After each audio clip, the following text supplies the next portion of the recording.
खास मेहमान हमारे साथ लगातार मौजूद हैं। हसन दुर्रानी पाकिस्तानी पत्रकार हमारे साथ है। आरजू काजमी पाकिस्तानी पत्रकार वो हमारे साथ इस वक्त जुड़ चुकी हैं। रिटायर्ड मेजर जनरल संजय सोई रक्षा विशेषज्ञ के तौर पे हमारे साथ जुड़ चुके हैं और अरुण ओझा हमारे साथ न्यूज रूम से बने हुए हैं। लेकिन सबसे पहले जरा आरजू मैं आपसे समझना चाह रही हूँ, स्थिति क्या बनी हुई है, किस तरह यह हमला हुआ और आखिरकार वजह क्या है कि एक के बाद एक इस तरह के हमले लगातार बढ़ रहे हैं और पाकिस्तान रोक नहीं पा रहा है।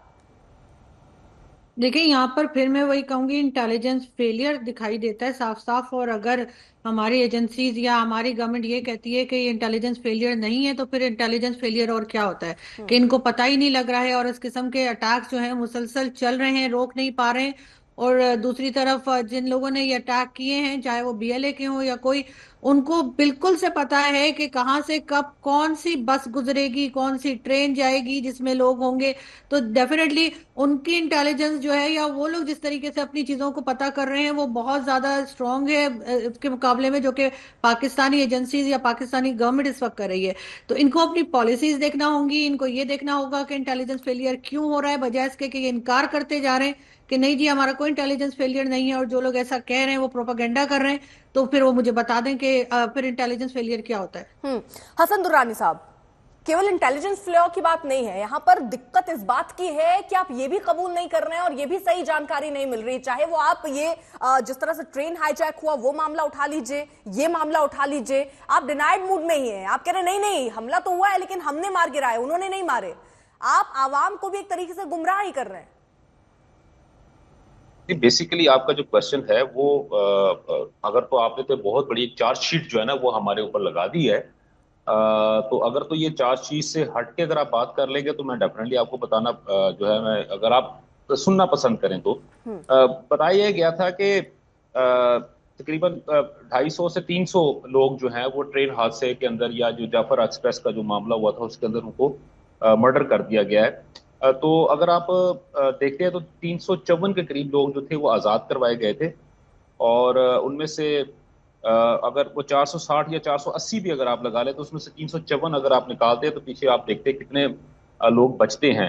उसमें से जो है वो ये कहते हैं कि जी 40 जो है हम तो डे फर्स्ट में अगवा करके ले गए थे, पुलिस अपना जो आर्मी के पर्सनल थे, और उसके बाद आगे चल रहा है। चलो ठीक है, ये तो एक छोटी सी कैलकुलेशन में है कि मैथमेटिकली आपको बता दूं। दूसरी बात है कि आपने की कि जी 90 बंदे मर गए, एक बस के अंदर 90 बंदे हो सकते हैं, वो एक अलग इशू है, चले वो भी हम मान लेते हैं। बात जिस आरजू ने बात कही है ना, ये बात बिल्कुल दुरुस्त कही है कि जो सिक्योरिटी लैप्सेस आ रहे हैं या आपकी जो इंफॉर्मेशन जो आपको आपको पास ऑन हो रही है, या आपको आप किसी भी किस्म की इंटेलिजेंस अगर आपका फेलुअर हो रहा है तो हमें उस पर देखना पड़ेगा। लेकिन डिनाइल मोड वहां पे होता है जब आप हर चीज को ये कहते हैं कि नहीं जी नहीं ऐसा नहीं हो सकता, ऐसा हुआ ही नहीं है, ये पॉसिबल नहीं है। जो हुआ है वो मानने वाली बात है, बंदे मरे हैं, ये कोई खुशी की बात नहीं है। और अगर ये कहा जिस अभी आपने कहा कि जी पाकिस्तान तो डिनाइल मोड में है, उन्होंने कहा कि जी वो बंदे आए थे हमने उनको मार दिया, हमारे कोई बंदे नहीं मरे, ये बिल्कुल गलत है, ऐसा नहीं होता। आप अगर अपने इसको रिफ्रेस कर ले, अपने इस क्वेश्चन को या इस फिक्रे को, तो ज्यादा बेहतर हो जाएगा कि जो दहशतगर्द आए थे क्या वो बच गए। ये आपका अगर आपका रिफ्रेज होगा तो बहुत अच्छा हो जाएगा। तो मैं आपको उस पर बड़ा अच्छा, मैं उस पर ये आपको कहूंगा कि नहीं जी वो 4 बंदे आए थे, उनमें से जो दहशतगर्द जो खुदकश दहशतगर्द था, अब वो तो डेफिनेटली उसने तो मरना मरना था, उसके अलावा भी 3 बंदे जो थे इनके जो नौशकी के अंदर हुआ है हमला वो भी मरे हैं। हाँ, दूसरी बात अगर ये कही जाती है कि जी वो 90 बंदे मार दिए गए हैं फौज के, तो ये मुझे नहीं समझ आ रही कि वो कौन सी 90 सीटर या 100 सीटर कौन सी ऐसी ठीक बस है थी हसन जी, जिसके अंदर जो इतने इतने सारे मैं बंदे एक बैठ चीज सके। जानना चाह रही हूँ। आपने ये सब बता जी दिया जी। कि ठीक है हम डिनाइड मूड में, पाकिस्तान नहीं रहता है और सारी जानकारी देता रहता है, लेकिन अगर ग्लोबल टेररिज्म इंडेक्स में देखें तो पाकिस्तान दूसरे नंबर पर है। खैबर पीड़ित पख्तूनवा है, और पीड़ित है, पीड़ित है, काइंडली बलूचिस्तान सबसे काइंडली ज्यादा काइंडली। आतंक प्रभावित ये इलाके हैं सर। मतलब पूरे पाकिस्तान में 90% तो आतंक यहीं पर हो जाता है। आप लगाम यानी पाकिस्तान लगाम क्यों नहीं लगा पा रहा है आतंकवाद का? हाँ, पीड़ित अब मैं है यहाँ पे आतंकवाद आप का तो भाई बिल्कुल लगाम लगा क्यों बिल्कुल। नहीं पा रहा? 90% समझ रहे हैं सर इन्हीं 2 इलाकों में। अभी आपका जो क्वेश्चन आया ये बहुत अच्छा आपने इसको रिफ्रेश किया कि पाकिस्तान जो है वो ये उसके सेकंड हाईएस्ट मोस्ट जो इफेक्टिव जो मुल्क है वो पाकिस्तान, और खासतौर पर अगर ये 2 सूबों की बात करते हैं तो ये आपको बहुत अच्छी तरह पता है, और बल्कि आप मुझसे ज्यादा अच्छे तरीके से जानती हैं कि जो टीटीपी है उसको जब हमने हिट किया, और खासतौर पर अफगानिस्तान के अंदर जब हमने उसको हिट किया और अफगानिस्तान में घुस के जब पाकिस्तान ने उनको मारा, तो वो उनके पास अब दूसरा जो एरिया था उसके फौरन बाद उन्होंने क्या किया, उन्होंने बीएलए और उसके अलावा बीएलएफ इनके साथ मिलके जो है उन्होंने इनके साथ कोलैबोरेट कर लिया हुआ, कोलैबोरेशन कर ली हुई है इन दोनों की आपस में। और ये दोनों पार्टीज जो हैं इस वक्त, टीटीपी जो अफगानिस्तान से ऑपरेट हो रही है, और ये बीएलए जो है, ये दोनों मिलकर पाकिस्तान को डिस्टेबलाइज करने की पूरी कोशिश कर रहे हैं। और अभी जब हम ये बात कर रहे थे जाफर एक्सप्रेस की, अगर मैं बात कर रहे थे, तो उसके अंदर आप ये देखें कि तो सिक्योरिटी एजेंसीज थी, उन्होंने ये बात बताई है। और बल्कि अभी रिसेंटली आरजू काजमी भी यहाँ बैठी होंगी, ये भी जो है इस बात को बिल्कुल मुत्तफिक होंगी इस बात के ऊपर कि पाकिस्तान के अंदर अभी इनके आए हुए थे अफगानिस्तान से, इनका पूरा ग्रुप आया हुआ है, जरगा आया हुआ है, जो कि यहाँ पे पाकिस्तान और अफगानिस्तान के दरमियान जो कशीदगी, और खास तौर पे जब से अफगानिस्तान ने अपनी सरजमीन को किसी भी किस्म की दहशतगर्दी में मुलव्वस होने से इनकार किया है, या उन्होंने कहा है कि हम अपनी सरजमीन को किसी भी किस्म की दहशतगर्दी में मुलव्वस नहीं होने देंगे, उस दिन से लेके आज के दिन तक जो यहाँ पे जो इनके टॉक्स हो रही हैं, टेबल टॉक्स हो रही हैं, जिसकी बिना पर जो टीटीपी है वो बेसिकली बहुत ज्यादा हाइफ है, और वो नहीं चाहती कि पाकिस्तान को किसी तरह सा हम लोग जो है सुख का सांस लेने दें। हाँ, मैं यहाँ पे किसी भी मुल्क को मरूद इल्जाम बिल्कुल नहीं ठहराऊंगा। मैं ये बात बिल्कुल नहीं कहता कि जी इंडिया जो है उनको सपोर्ट कर रहा है, मैं ये बिल्कुल नहीं कहूंगा कि चाइना उनको सपोर्ट कर रहा है, मैं बिल्कुल नहीं कहूंगा कि रशिया उनको सपोर्ट कर रहा है। मैं सिर्फ एक ही बात कहूंगा, वो बात मेरी ये है कि अगर हमारे मुल्क के अंदर ये चीजें हो रही हैं, और अगर हम एक एंड के ऊपर अगर हम उनको रोक लेते हैं, खासतौर पर अगर अफगानिस्तान की मैं बॉर्डर की बात करता हूँ, पिछले तकरीबन 25 दिन हो चुके हैं, अफगानिस्तान का बॉर्डर बिल्कुल सील हो चुका है, वहां से इस किस्म की हरकत नहीं हो पा रही। लेकिन वो लोग जो कि एक मखसूस सियासी जमात ने पाकिस्तान के अंदर जब उनको यहाँ पे सहूलत दी, तो वो यहाँ पे जब पेनिट्रेट हुए, तो डेफिनेटली उन्होंने यहाँ पे अपने स्लीपर सेल बनाए हुए, और यहाँ पे उन्होंने अपनी महफूज जो है कमीन गांव बनाई हुई, जहां से वो निकलते हैं और अटैक करते हैं। बाकी बात रहेगी अगर जाफर एक्सप्रेस की या खासतौर पर बलोचिस्तान की अगर मैं बात करता हूँ, तो वहां पे अगर आप ये देखें तो अभी जो हुआ है नौशकी के अंदर जो हमला हुआ है, ये बेसिकली उसका रिपल इफेक्ट है, जो कि जाफर एक्सप्रेस के मामले में उनको वो कामयाबी नहीं मिली, तो इस वजह से चीजें हैं। बाकी जो बात बिल्कुल दुरुस्त है, ये मानने जो बात मानने वाली वो मानने वाली है ना कि कामयाबी नहीं मिली वैसे हमले कर सकते हैं। अलर्ट रहना चाहिए था पाकिस्तान सरकार को, मानिए उसमें चूक हो गया, नहीं अलर्ट रहे उस तरीके से। ठीक है सर, मैं आपसे वही बात कर रहा हूँ कि ये बात बिल्कुल दुरुस्त है कि यहाँ पे इंटेलिजेंस का फेलियर हुआ है, और हमें उस बात को मानना चाहिए। ठीक है मेजर जनरल सोई, आप इस पे आपकी प्रतिक्रिया क्या रहेगी? क्योंकि पाकिस्तान के सामने चुनौतियां बहुत हैं, क्या पाकिस्तान एक और खतरे की तरफ आगे बढ़ रहा है? क्योंकि जिस तरह से गुरिल्ला वॉर हो रहे हैं, जिस तरह से बीएलए है वो अटैक करते हुए नजर आ रही है, एक चुनौती है। 5 दिन में 2 बड़े हमले यहां पर हो जाते हैं, और किस जबरदस्त तरीके से पाकिस्तान में ये हमले चल रहे हैं, इन तस्वीरों को देखकर भी समझा जा सकता है। पाकिस्तान जिस तरह से पाल पोसती रही है, क्या उसी का नतीजा है, या पाकिस्तान को जो चीजें बनानी चाहिए, जिस तरह से एक रोडमैप तैयार करना चाहिए, वो नहीं बना पा रहा है? 2007 में आतंकी संगठन की सूची में इसको पाकिस्तान सरकार शामिल करता है, केवल अभी ब्रिटेन और अमेरिका इसे आतंकी संगठन मानते हैं। अंतर्राष्ट्रीय मंच पर भी इनको जाना चाहिए। अगर पाकिस्तान आतंक मुक्त देश चाहता है तो कदम उठाने चाहिए। आपको लगता है सही दिशा में कदम उठाए जा रहे हैं पाकिस्तान की तरफ से? और पिताजी, मैं ये कहूंगा कि अगर काश ये कदम पाकिस्तान उठा रहा होता तो आज उनकी हालात नहीं होती। आज जो हालात वहां पर है उसके जिम्मेदार सिर्फ पाकिस्तान के हुक्मरान है, वहां का एस्टेब्लिशमेंट है, वहां की सेना है।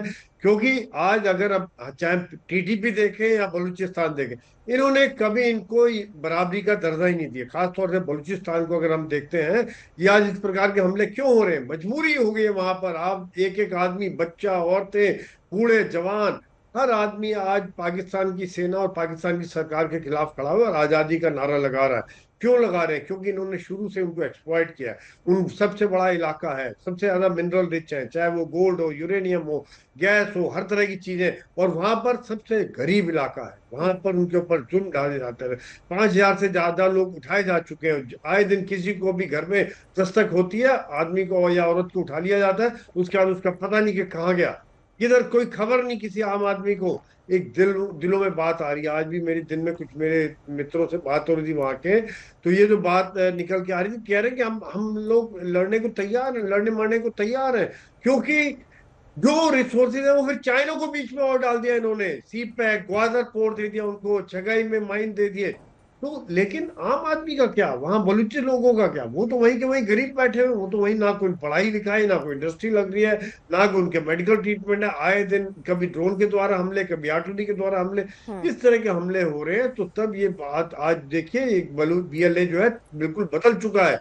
आज यहाँ पर एक यूथ जुड़ चुका है, वहां के पढ़े लिखे लोग इनको ज्वाइन कर चुके हैं। आज दुनिया में भी इनकी आवाज पहुंच चुकी है, पूरी दुनिया समझ रही है कि वहाँ बलूचिस्तान लिबरेशन आर्मी की क्या मांगे हैं, वहाँ की महिलाएं ज्वाइन कर चुकी हैं, लेडीज ज्वाइन कर चुकी हैं।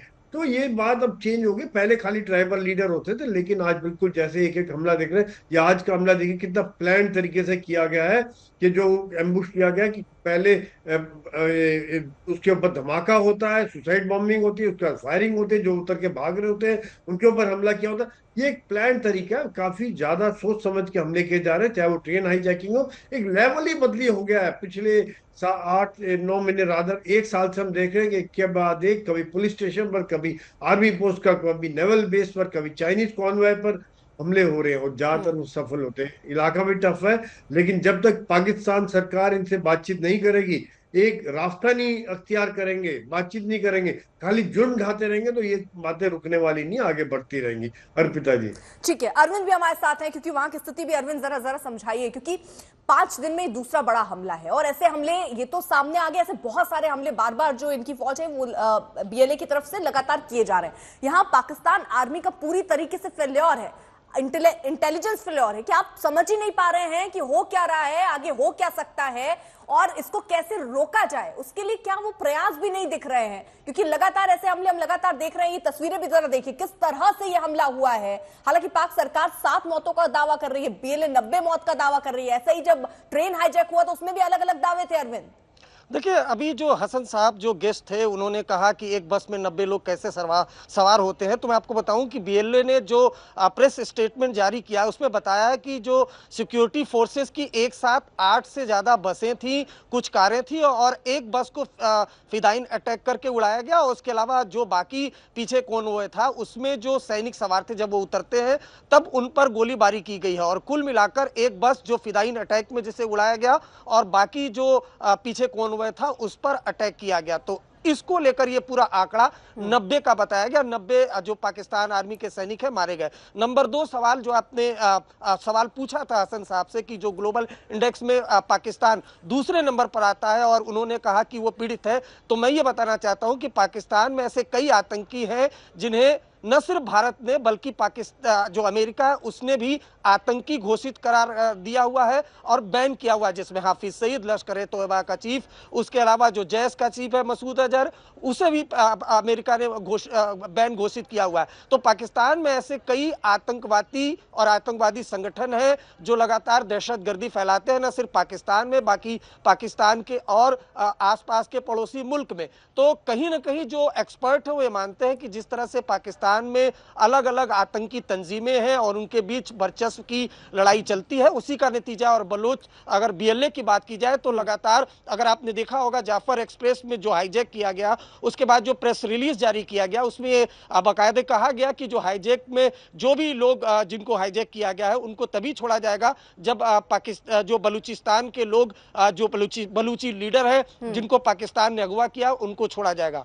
तो ये पूरा मामला है जिसको लेकर जो पाकिस्तान आर्मी है फिलहाल बैकफुट पर नजर आ रही है। ठीक है, और इसके मूल को भी समझना होगा। बलूचिस्तान में बहुत सारे ऐसे लोग हैं जो ये मानते हैं कि उनको आजाद रहना था, उन्हें पाकिस्तान के साथ नहीं जाना था, 2M दर्जे का वो महसूस करते हैं और इसको लेकर लगातार वो बगावत कर रहे हैं। 70 के दशक में ये दरअसल बलूचिस्तान लिबरेशन आर्मी जो है वो अस्तित्व में आया है और 21वीं सदी में इसका प्रभाव पड़ा। बहुत बहुत शुक्रिया आप दोनों का हमारे साथ जुड़ने